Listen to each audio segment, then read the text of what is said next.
Interpretation of verse 134 of Surah Al-Imran.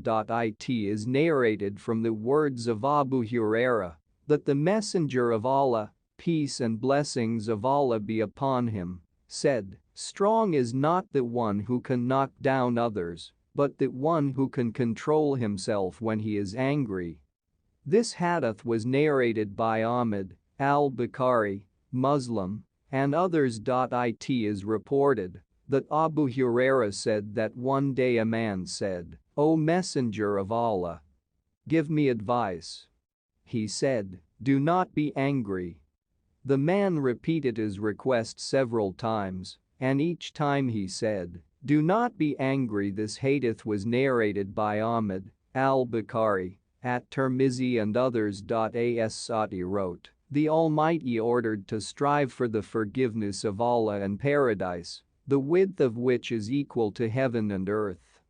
If the width of paradise reaches such dimensions, then what can be said about its length?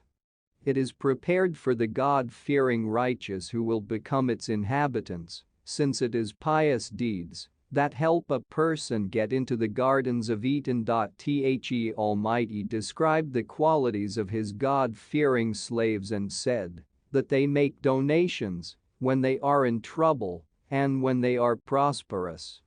If they live in prosperity, they spend a lot of wealth in the way of Allah. If they find themselves in need, they do not neglect even the smallest donation. And along with this, they restrain their anger when others hurt them, a nuisance that makes them resentful and angry. Anger refers to the overflowing of the heart with anger, which pushes a person to take revenge on the offender in word or deed. However, God-fearing righteous do not act in accordance with the requirements of human nature and restrain their anger, show patience and do not answer the offender with evil. They forgive people and forgive anyone who offends them in word or deed. Forgiving an offender is much more difficult than just holding back anger, because forgiveness implies a refusal of retribution and a generous apology. Only people who have an excellent disposition and are freed from bad moral qualities do this.